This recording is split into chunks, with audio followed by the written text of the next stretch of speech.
Back then, it was still just a plan. Samoa, and Tokelau. And it's been quite the voyage since. And just like the end of each of those videos begs a question, what comes next? This time, I'm actually going.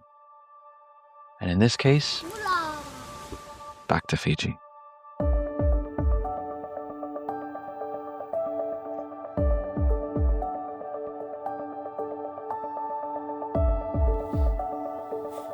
now for those who have followed me for many years, realize something about Fiji.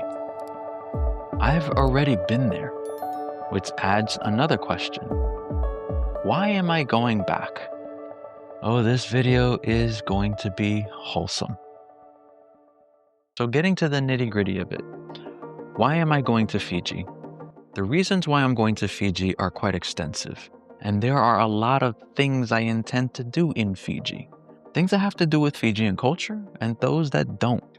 Allow me to explain with what I plan to do and what my intentions are. First things first is my intentions and plans to visit the island of Rotuma, a Polynesian outlier that is part of the Fijian archipelago, but is quite far, I would say, in between Tuvalu and Viti Levu, the main island of Fiji. Now, the reason why I include it in this vlog is because in order to go to Rotuma, you have to be in Fiji.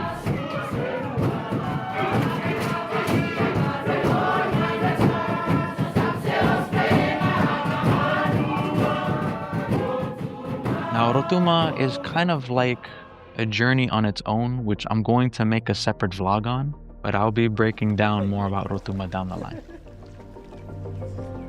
The second reason I'm going to Fiji is quite huge, and it has a lot to do about Kiribati. I am trying to embark on a voyage in a documenting cultural learning experience about the Banaba people of Banaba Island, an island close to Nauru that's part of Kiribati. Well, what does that have to do with Fiji? Well, thanks to colonialism and the depleting of natural resources of Banaba Island, an island smaller than Nauru, the question is, where did those people of Banaba end up? Fiji. In the Vanua Levu archipelago is a small island called Rambi, an island that has been home to the Banaba people for many decades, retaining its language, retaining its way of life, while also blending with the culture of Fiji today. Although I don't know that full detail yet, I will find out when I get there. Now, the reason I want to bring this up is because, like Rotuma, I need to be in Fiji in order to make the journey to Rambi, which is quite long.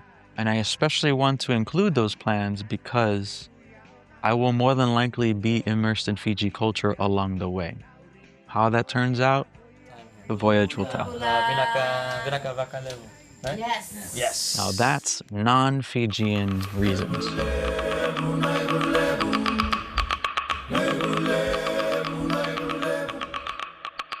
The reason why I want to visit Fiji that has to do with Fiji is that I want to immerse into the culture just like everywhere I go. Now, like I said earlier, I have already been to Fiji.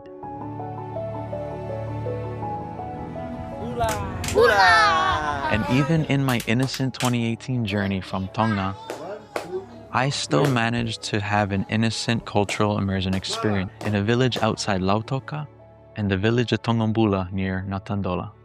Get in there.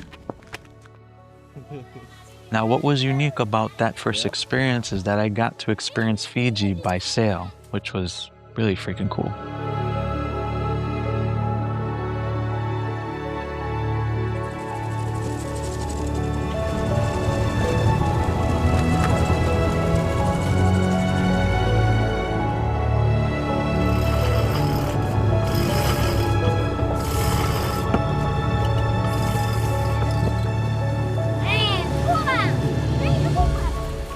But you see, 2018 was the birth of my cultural voyages, which happened to be in the Pacific. So in a way, I already know what to anticipate about Fiji, only this time I'm way more in tune with cultural elements and appreciation for them, which I feel like would be a more wholesome exchange between the people I meet. Diving deeper into the culture of Fiji, there are a lot of things that I really want to learn more about when I go.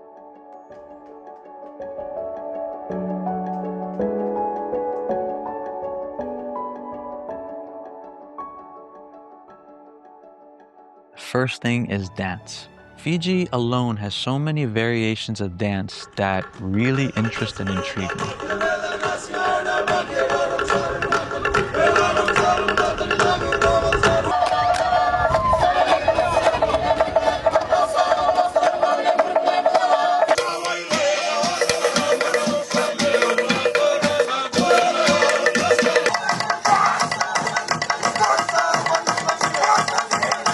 But there's one that stands out that I've loved from back then and still love to this day. Meke.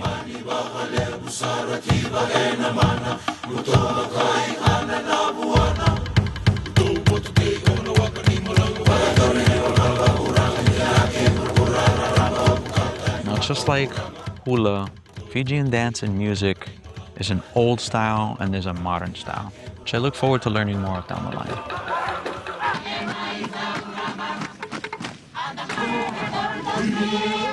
Of course, there's more customs, of course, there's more traditions to be more in tune with and learn about, but especially language. Now, the interesting thing about language that is special to Fiji is that I've always seen Fiji as a crossroads of both culture where some and time. parts of Fiji, more so in the east, speak a dialect that's closely rooted to Samoan and Tongan. I mean, Fiji is a big archipelago with many islands.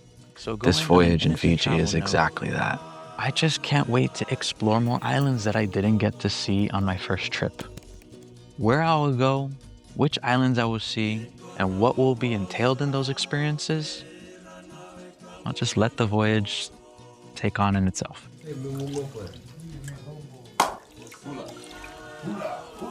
I had no direct plans visiting Fiji in 2018, and that's kind of the same for this time around, only that because I've been, I'm able to appreciate what I already know.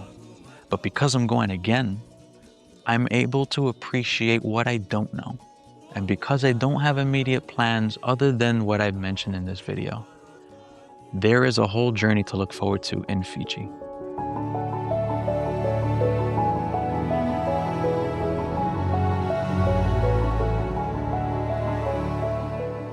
This is not going to be like the first time.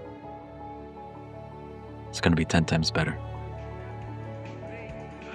Going back to the note of crossroads, from a voyage standpoint and the way this trip is looking out as far as planning goes, Fiji is and happens to be a crossroads for where I come from and where I go next. I'm excited, man. Unlike the first time, I'm coming back with way more attention to detail that I missed the first time. So where do I go next? Wallis and Let's talk Futuna, about Wallis and Futuna. a French overseas collectivity of France, but a Polynesian archipelago voyage that to has Uveamo the Futuna. simple fact that I can say this, I'm going, is incredibly exciting. Fiji is more than just a return. What comes next after It's an Fiji integral link to One is Ocean, One another People. place I plan to return to and that I look forward to the most on this trip, Tuvalu.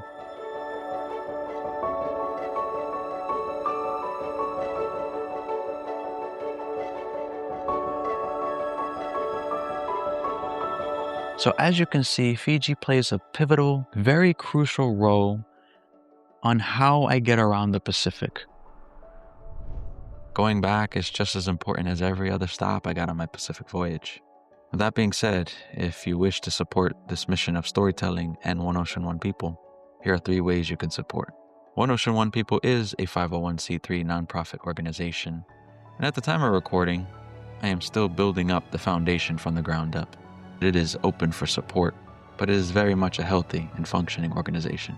All donations are tax deductible, and they go a long way in this mission of storytelling. To support me directly and see what I'm doing behind the scenes, such as preparing for this vlog, I have a Patreon. And last but not least, my personal GoFundMe, which has helped to elevate this mission of storytelling and have my back in everything that I do in Oceania.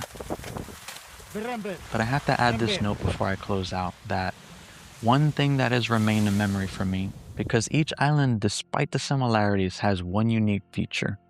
After I left Fiji for the first time, I always said, The Fijians are some of the most loving and hospitable people I've ever met. What is it called? White Tom Tom. White Tom Tom. Back then, it was still just a plan. And it's been quite the voyage since. Immersing into their culture left a part of them with me, and I put it in short, having the heart of a Fijian. This time, I'm actually going back to Fiji. This voyage is going to be amazing because I'm not only voyaging to places through Fiji, but I'll be voyaging within Fiji. This voyage prep vlog is not just a means to prepare for a return to a place I've been to. This vlog is more than just a stamp in time for me to reference once I go back to Fiji, but it's a means to connect with community who can guide and support me directly within the islands, whether it's simple voyaging or my storytelling initiatives. But it's a powerful means to show just exactly what I intend to do while I'm in Fiji. Yeah, baby. Going for a swim. Everyone. Welcome, welcome. Beautiful people, beautiful pleasure. Wish you all the best. Yeah. Wish you all the best, Tony. Last day here in the village. Tomorrow we will miss you. And I'm gonna miss these folks. I'm gonna miss these people a lot. But it won't be my last time here. This is a good introduction, and I'll be back. Definitely. Thank you, Tony. Bye. Let's do this, Voyagers.